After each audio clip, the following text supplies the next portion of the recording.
In this video, we will examine how students can use the Spreadsheet tool on ClassWiz to explore the Fibonacci sequence.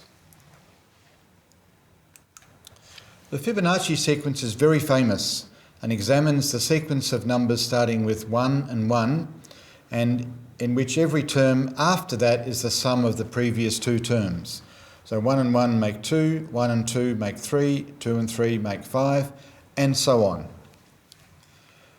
Our ClassWiz is turned on. Let's set it up. We'll be using spreadsheet mode in this video. So tap the menu and spreadsheet mode, you can see from the icon over here, is number 8. So we can just tap number 8. The spreadsheet is a powerful tool for exploring many kinds of mathematics. The spreadsheet on ClassWiz has 5 columns and 45 rows. We're going to start by generating the Fibonacci sequence in column A. This one here. So we'll put the first two terms into A1 and A2. My cursor is in A1. I'll just type 1 and equals. Notice it moves down automatically. And 1 in A2 and equals. The next term is the sum of the preceding two terms. So we can get the spreadsheet to use a formula to calculate it for us. Formulas always start with an equal sign, which is obtained with the alpha button and the calc button. You can see the equals down here, not the equal sign at the bottom of the keyboard. Then we insert the addresses of the terms to be added, in this case A1 and A2. So we do alpha and A1, add alpha A2. After the formula is entered, we'll just tap equals, and notice that the formula has added 1 and 1 there to get 2. Before studying Fibonacci, we'll first see two ways of controlling the spreadsheet with two important settings.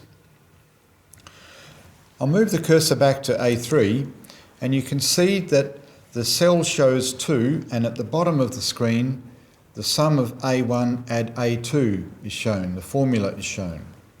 You can show the value at the bottom of the screen instead of the formula by changing a setting. To see the setting, tap Shift and Setup. Go down to Spreadsheet number 4 to access the spreadsheet settings, and we're going to use Show Cell, which shows what is showing in the cell. If we choose Value instead of Formula, the formula will be hidden. But importantly, the value will be shown. So let's do that. Tap number 2, and now you can see at the bottom of the screen it doesn't show the formula, but it shows the value that's in that particular cell, or indeed in other cells. Let's go back and change it to show formula for now. Spreadsheet, and I'm going to change it back to show formula because that's what we'll use for the moment. Now let's move the cursor up to A1 and we'll change the value to 7. And watch what happens. As soon as I press equals and change that to 7, the spreadsheet has automatically calculated 8 in A3 because it's the sum of A1 and A2. So the spreadsheet automatically calculates results of that kind, which is a critical advantage of spreadsheets. But we don't always want to do that. So let's go back and see how we can change that setting. Shift and Setup, down to the spreadsheet setting again with number 4, and the Auto Calc can be selected, number 1, it can be on or off. So for now, turn it off with number 2. Let's see what happens if we now go back to A1 and we change it back to 1 as it was previously. Notice that A3 doesn't change. It still has the previous value. The formula says A1 add A2, but the result is not correct because it is not calculated automatically. We can calculate it manually in the following way. We can go Option and down, and number 4 is recalculate. So let's do that, recalculate, and now notice that the value is correct. It's been recalculated manually. So those two settings are important, but let's again now go back and change the auto setting, the spreadsheets, the auto calc. Let's put it back to on, which is number 1. Okay, now back to thinking about the Fibonacci sequence. You could put a formula like the one in A3 in each of the cells A4, A5, A6 and so on. But that will take a long time. The spreadsheet allows you to do that automatically using a fill formula. So let's go back and highlight A3, and we're going to, instead of the formula that's there at the moment, we're going to insert a fill formula. So option and choice number 1 is a fill formula. Notice the equal sign is already in place. And we're going to say the same formula, A1, add A2. It's the same as before, only now it's called a fill formula. And I'll tap equals, and we can check that that's correct. But the range we want to use is not just for cell A3 now, but it's for lots of cells. So let's go here and change this A3 to do it for a range of cells. So let's change it to make it the entire column to A45 and tap. As soon as we tap equals, the entire spreadsheet will be changed. We just check that it's correct, A3 to A45, and then tap equals, and we can see here the spreadsheet has inserted a formula into A3 as before, but it's also inserted a formula in every other cell, as you can see as I'm scrolling down. So the spreadsheet has interpreted the formula as doing the same thing for every cell as it did for A3. Add the previous 2 results. So in A18, it's added A16 and A17, and so on. This idea is called relative addressing. And column A now contains the first 45 terms of the Fibonacci sequence. And you can see they get to be very large. We can also scroll upwards, which is often the quickest way of getting to the bottom, particularly if you start at the top. You can see here, there's the bottom, and you can see very large terms. The formula down here shows how they were calculated, but the cells are too small to contain the actual values. So this is not very helpful. So now we go to change the show cell setting to value, as we did before. Shift and Setup, down to the spreadsheet settings, number 4, and we'll change show cell to show now the value, number 2, and not the formula. And now we can see on the bottom of the screen here the actual values. And this is a very large value. The 45th term, as you can see, is more than 1 billion. Although it just seems it starts off with very small numbers, it quite quickly becomes very large. And likewise, all of the others now show the values. So a spreadsheet is a powerful device for exploring mathematics. To see an example of this, let's go back here and change A1 from 1 and make it 5 instead of 1. And tap equals. And notice everything has changed. The spreadsheet has said 5 and 1 make 6, 1 and 6 make 7, 6 and 7 make 13, 7 and 13 make 20, all the way down. And we can have a quick look at number 45, is now almost 3 billion. A very, very large number with a very small change. Now let's go back again and change our A1 back to 1, so it will automatically recalculate and everything will be as it was before. We can just check there that that's as it was before. And now let's try a different change and change A2 to 5. So now we have 1 and 5 as the first 2 terms. And you might think this is the same as starting with 5 and 1, but in fact it isn't. The terms are all different, And now if we have a look at the 45th term at the bottom, you can see now it's almost 4 billion. So we get quite different results, but we can study them easily using the spreadsheet tool.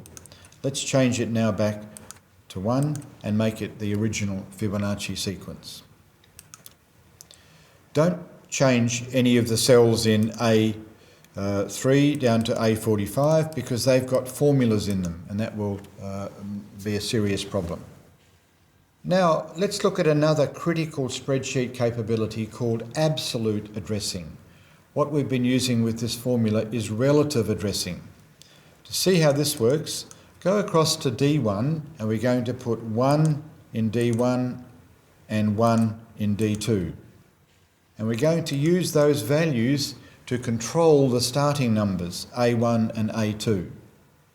So let's go back now to A1. Instead of putting 1 in there, instead of putting a number in there, we're going to put a formula. And the formula starts with an equal sign, as all formulas must do. And we're going to tell the spreadsheet to use whatever value is in D1, exactly in D1. And to do that, tap Option, and we need to use a $sign, number 1, which is a standard spreadsheet way of describing absolute addressing, alpha D, and then another $sign, and 1. So this is telling the spreadsheet to put in A1 exactly what is in D1. And of course nothing seems to change. Absolute addressing can be used for other purposes too. For example, let's put in cell D3 a formula to read what the value in A45 is. So we have an equal sign to start the formula. We have an absolute address, and we're going to this time look in A45 to save having to go and check each time. And we want a $sign again, and it's 45. And so now you can see that the result of A45 is automatically in cell D3 without having to scroll and look. And if we make a change, for example, to the first term of the sequence, make that a 5, notice that the value in D3 changes in the way that we saw before. And if that was a 1 but we changed this second term to a 5, notice the value at A45 has also changed as before. And the Fibonacci sequence, of course, over here has changed in the same way. So I'll change that back now to where it was. The Fibonacci sequence has many amazing properties which have delighted and surprised many mathematicians of all ages. To see just one property, let's use our spreadsheet to compare each term of the sequence with the previous term by dividing. Firstly, we'll change our show cell back to show the formula so we can see how this is working. So go down on the setup menu down to spreadsheet and show cell, and we'll change it to formula so that the formula is showing. And now let's over here go to B2. We're going to insert a fill formula to do all of the divisions efficiently. We're going to divide each term by the one before it. So the fill formula, we do Option and fill formula in B2. The formula is to divide the value in A2 divided by the value in A1, which is the previous one. And tap equals, we check that the formula is what we intended. Then we can edit this again. And we want to go from B2 right down to the bottom of the column, B45. And again, we can check that. And just to remind you, A2 divided by A1 divides one term by the previous term, and this is going to record the results in column B. As soon as we tap the equals key, all the calculations are completed. And let's just check the first few of those. It's always a good idea, always wise to check the first few of a formula just to make sure that it's working. So 1 is A2 divided by A1, as the formula suggests. 2, A3 divided by A2. Notice the formula down the bottom here because the show cell uses the formula. The next one down, 3 divided by 2 is 1.5. Check one more, 5 divided by 3 is 1.666. So the formula seems to be working okay. And now we can use the spreadsheet to see what happened. What happens to these results when you get the ratios? And if we scroll down a bit, we can see something strange. They seem to be getting close to the same value. And in fact, they're always 1.618 after about the 14th or 15th term. But maybe that's because we only see 3 decimal places. So let's now show, instead of the formulas down here, we'll go back to show cell and show the value. So shift and set up again, familiar path down to spreadsheet, show cell, instead of the formula, now we'll have the value. And we can see, they're not really the same. This one is 1.618037. The next one is a little bit different. The next one's a little bit different. So they seem to be the same to 3 decimal places, but they're not quite the same. So let's scroll down a bit further. And now they are the same, it seems. This is not changing. Every cell seems to have the same value, which is a very mysterious process. And people are quite surprised to find that this ratio doesn't change, at least to the first 9 decimal places that ClassWiz is able to provide. So after the first few terms, the ratio of successive terms is a constant, or at least so it seems. Let's now move back to cell D3, and to avoid having to scroll down all the time, let's go over here and we will edit the command in cell D3. Option, edit the cell, number 3. And you can see the formula. Remember, the formula was to find the ratio. The original formula was to find the bottom of A45. Let's go down instead now to change it to make it the bottom of the B column. So it will show us what that ratio is instead. And tap equals. And it seems to be the same. So this value of 1.61803, etc., is a very famous mathematical value called the golden ratio, has excited and delighted mathematicians of all ages for many years. And we now don't have to be scrolling around. Finally, let's look at a rather amazing property, that if we now change the sequence, not in that way, but change the sequence by changing the starting values like we did before. The Fibonacci sequence is full of surprises. Let's change this 1 to a 5 and watch what happens.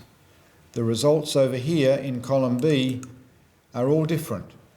1 divided by 5 is 2, 6 divided by 1 is 6, and so on. And what happens eventually at the bottom of the table, we can see over here, is the same as before, which is very mysterious. And if we, instead of having 1 there, we change this one to 5, the end result is the same. And if we change this one to something different, like starting with a 7 instead of a 1, it still ends up at the same value. This is a very deep mathematical result, and the spreadsheet allows students to see this. Many surprises are available with the Fibonacci sequence, and this is just one of them. Well, that's the end of our adventures with spreadsheets and the Fibonacci sequence. Students can use spreadsheets for many other purposes, of course, not just this one. You'll find Module 13 of the ClassWiz book also contains information on how spreadsheets work on ClassWiz and how they can be used to explore a variety of mathematical topics.